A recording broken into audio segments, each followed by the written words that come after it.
Now, the program to help you and your family get fit and stay fit with a biblical foundation without a one-size-fits-all plan. It's Faith Family Fitness with your host, Full Armor Sports and national champion coach, Jason Lupo. Welcome to Faith Family Fitness on 100.7 The Word. Today's topic is something I've talked about in the past, but we're going to dive really deep into this subject today, and that is late bloomers in sport, specifically boys. We haven't talked about this in depth, but it's come up in plenty of conversations. When we talked about the idea of talent back a while ago, we talked about this essentially late bloomers in sport and kids that are a little bit developmentally behind, catching up and even potentially surpassing their peers. So we're going to dive in primarily on the boys' side today. So if you're a parent with boys, this information may be extremely useful to you. We also have a new tab on our website under Growing Up. There is all of this information from all of this research available on faithfamilyfit.org. So we invite you to check that out as well. Walk through the stages of understanding all that we're talking about today. If you're looking for more resources on top of the information you're receiving here today on the air. So once again, we're talking about male late bloomers in sport, those kids that maybe start puberty a little bit later in life. We're going to take a brief time out. When we come back, we're going to continue this conversation. Full Armor Sports Teams has a new facility for after-school youth programs. It's located at 2380 Montebello near North Academy and Union with 2 pools for swim lessons and swim teams, a weight room for powerlifting, conditioning, and more. Full Armor Sports Teams is a Christ-centered and family-oriented organization bringing the youth of Colorado Springs together. For more info on after-school and homeschool programs, go to fullarmorsportsteams.com or call 719-629-SWIM. Welcome back to Faith Family Fitness on 100.7 The Word. Today's topic of conversation is the effects of male late bloomers in sport. So we're going to look at a couple different things. We're going to talk about what a late bloomer is to start, but we're also going to talk about what that means physiologically with athletes growing up and what that looks like. And we're also going to talk about the psychosocial effects. So essentially, the psychology and the social interactions, the peer interactions that athlete might have with their peers being a little bit developmentally delayed. So this conversation is extremely important.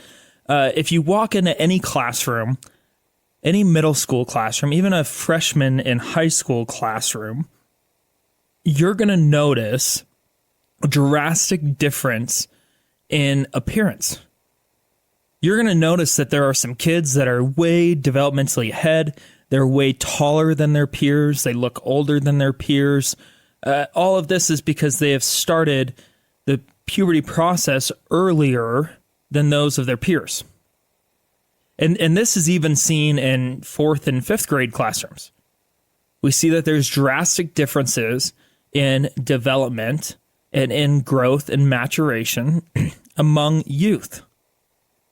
Now, we're focusing the topic, and we focus the topic on males because there is more prominence in the psychosocial effects and in the kind of the psychology behind that than that of a female late bloomer. In fact, actually, there's quite a bit of research that shows that the opposite, that the early bloomers on the female side actually encounter more psychological, I don't want to say issues, but psychosocial effects than that of the late bloomers for a variety of other reasons that we're not covering today. But here's where this matters, all right?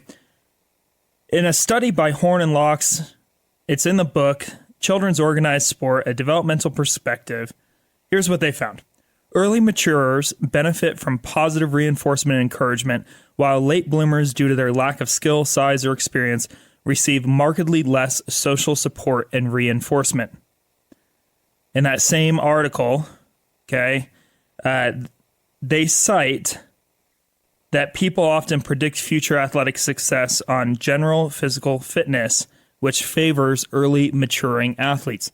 So obviously this is not hard to picture or imagine, but the kids that have the increased strength, the increased size, that are taller in sport at an early age end up being what we consider the superstars of the sport.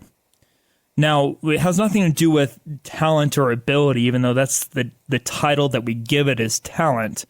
It has everything to do with the fact that they just outweigh, out-height, out-strength their other peers in that age group. And so what tends to happen is coaches tend to have this all eggs in one basket approach where they focus their attention on those early bloomers. They end up being superstars. Well, it ends up coming down to, well, what kind of coaching, what kind of encouragement is being given to the kids that are slightly behind developmentally, that maybe haven't started puberty as early? And this is a big issue for kids 12 to 14, even 15, 16 years old. It's a developmental difference that is visible and it's seen. And the issue becomes that you cannot judge future performance in a young athlete based purely on their performance at the age of 12 or 13 or 14. Because there's plenty of studies that show that the kids that start puberty later in life catch up and sometimes even surpass their peers. So we don't want to discourage those athletes that are developmentally behind from participating in sport. And that's what we end up doing a lot of times. It's the damage that gets done when we look at the early bloomers and we put an increased emphasis on it. And so some of the research has come out in regards to the difference in developmental age versus chronological age. So talking about the 12-year-old that looks like a 15-year-old, that has the size of a 15-year-old, that has the maturity of a 15-year-old. And so plenty of research shows that, favoring developmental age in sport is the right option, right? So having the athletes that are more developmentally ahead compete with other athletes that are at the same developmental age that they are, and the athletes that are developmentally behind essentially participating at a lower level or essentially a lower developmental age group. Now, there's a whole ton of other wealth of psychological reasons why we don't necessarily do that, all right? But this is what we see. This is what we see. This is what the research is showing. I'm not saying it's the right move, but I am saying that even if that's not the right move, that if you're listening on this show today and maybe you're a coach or you're a parent, use this information to, number one, encourage your kids because they will catch up to their peers. They will. It might take some time. They're on a different time schedule than that of their peers. If you're a coach, keep in mind that these kids are going to catch up. And if you can instill in them the fun aspects of sport, the challenging aspects of sport, encourage those kids to challenge themselves to get better, to not necessarily compare themselves with their peers. And in the process of doing that, you can potentially keep these kids in sport longer. And the upside is, if you keep them in sport, those may end up being your top athletes. I've been coaching a long time. I've seen this in plenty of situations. It's a little bit easier in swimming and powerlifting, the sports that I primarily coach, because they're by and large individual sports. So it's a lot of it's about self-improvement, but it doesn't change the fact that, number one, regardless of how much you try to remove a scoreboard from youth sports, which I 100% disagree with that concept, even at an early age. I'm sorry, but even 5 and 6 year olds are keeping score. They are. They know the score. Let's ditch that idea. But the kids still understand whether or not they're improving. They still understand whether or not they're getting better. And so we've talked about this too, and I just wrote an article on this as well, but the research behind why kids start and stop playing sports. And so here it is. So the number one reason why kids value sport, or the important values that they have or share in sports, and this is from a study. Let me look this up. What Sport Means in America, a study of sports' role in society. Okay, so this study showed that youth that responded to the survey said that doing their best was the most important value that they had at 92%.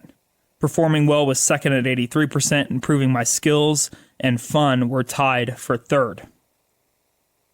Kids know whether they're going to succeed in sport.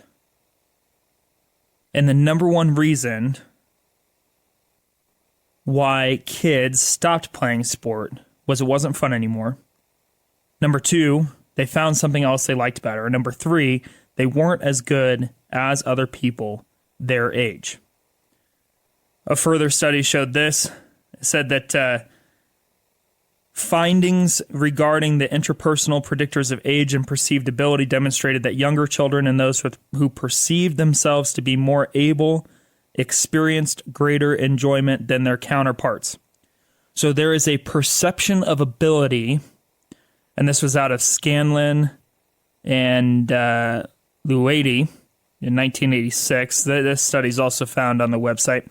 But it essentially says that your perceived ability in a sport dictates your enjoyment of that sport. So kids that are developmentally behind, that may have not have started puberty yet, they may feel like they were behind their peers. They're not as good as their peers. And as such, they will struggle to enjoy that sport. And we might see them leaving sport altogether. Hopefully to another sport. Hopefully they're still active. But a lot of times they are not. Now, there's an interesting situation because what is clinically defined as delayed puberty does not match the psychological impacts. And I say this because in many of these studies, essentially, if they haven't started puberty, the first bit of puberty by the age of 14, then that's being compared to delayed puberty because it's 2.5 standard deviations away from the mean. So essentially, many kids, they start this pubertal process. They enter into the first stage of puberty, which, by the way, the first stage of puberty, we don't really notice a whole lot of physical changes. But that first stage of puberty typically occurs around the age of 10. Well, normal development, normal puberty, says that so long as they start that first stage by 14, then they're not technically, clinically delayed. But if you have a 14-year-old or a 13-year-old or even a 12-year-old that has not begun that process, the impact from a psychological standpoint and a psychosocial standpoint of them comparing themselves to their peers, that's the problem. Sure, it's not clinically delayed. You're probably not going to find a doctor that is going to, prescribe an intervention at 12 years old if your kid hasn't started puberty. It's not what is medical standard. And by the way, none of this information is intended to be medical advice. Okay, it's strictly for informative, educational purposes. Always consult your doctor if you have any questions. But this is what the research says. So it's either 2% standard deviations away from the mean or 2.5%. Or sorry, 2 standard deviations or 2.5 standard deviations away from the mean, which is still a drastic difference in what we consider normal puberty. In Marshall and Tanner's research, they found that, in fact, we have observed several boys who went through a perfectly normal puberty beginning after they were 15. So clinically, there's not a problem. There's not a problem clinically.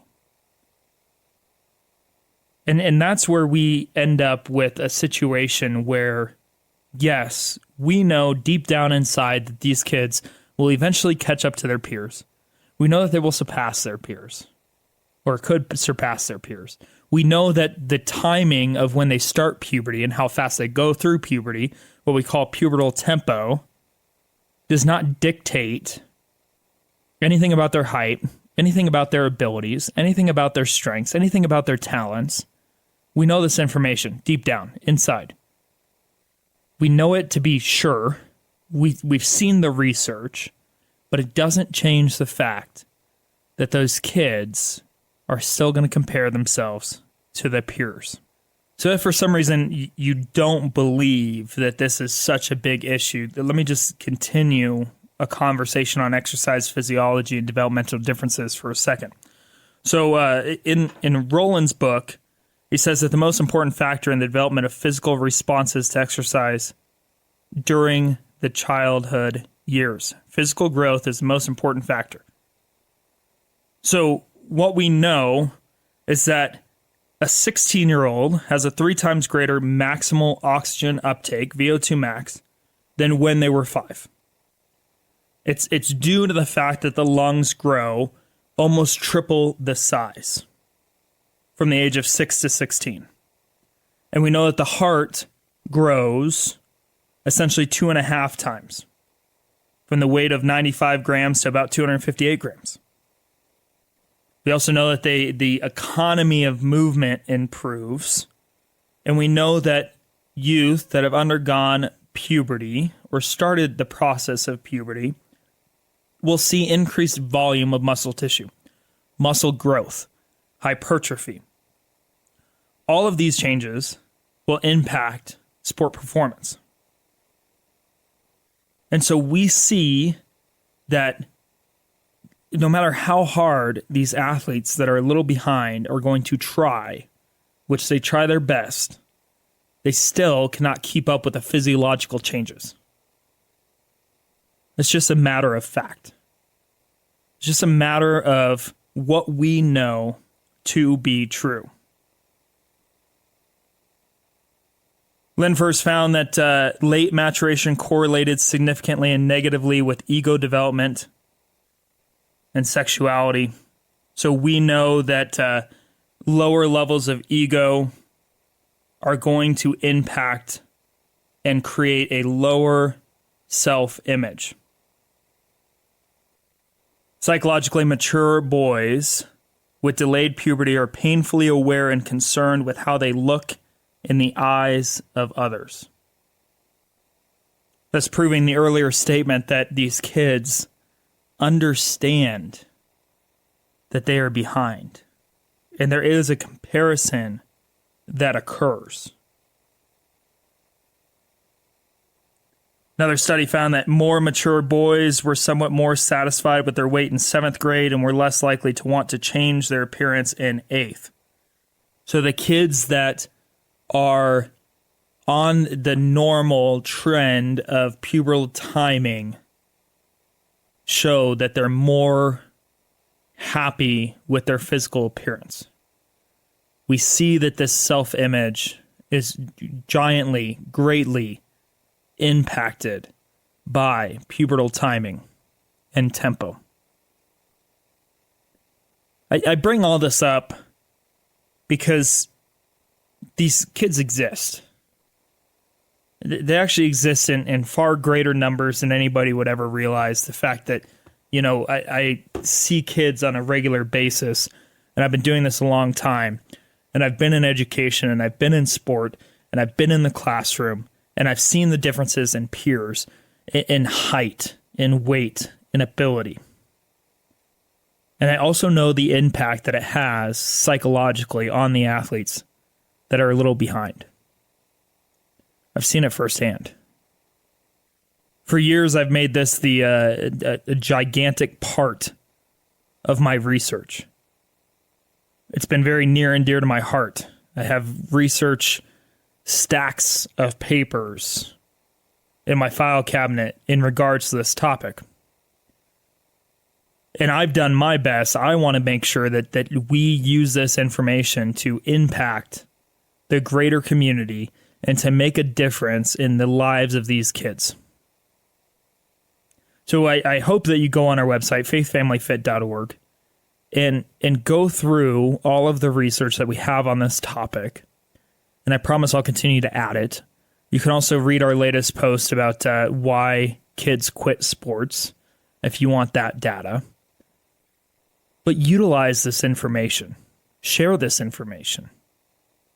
It's important. It's important for the psychological development of your young men, young boys. Because there is hope, oftentimes when they feel hopeless, because nobody's explaining that just because they're shorter than their classmates, that every research paper on this topic shows that it does not impact the end result and the maturation that's going to occur.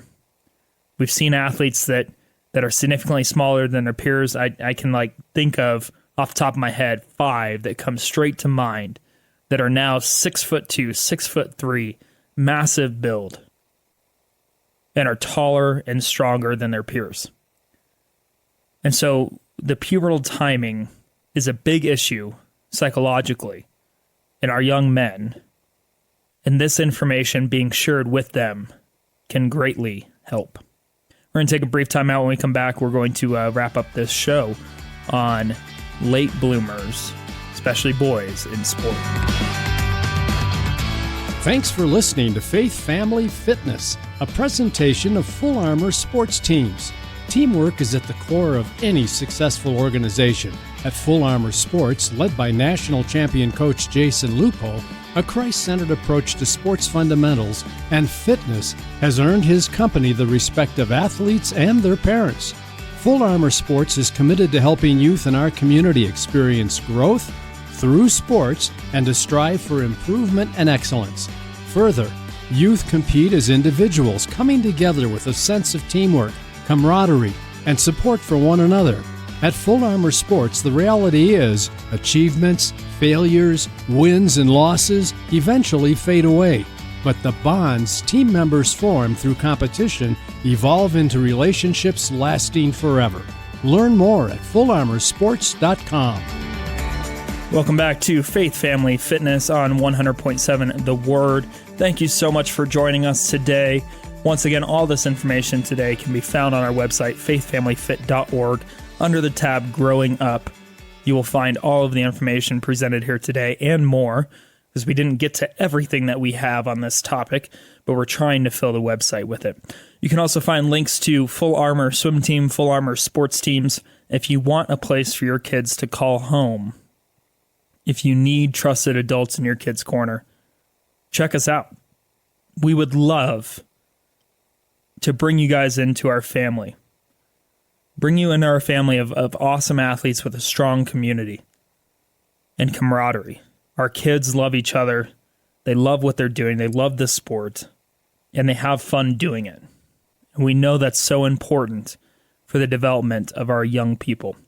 We are focused on positive youth development. We're focused on making sure that kids have a place to call home in El Paso County. So if you're in the county, please check us out.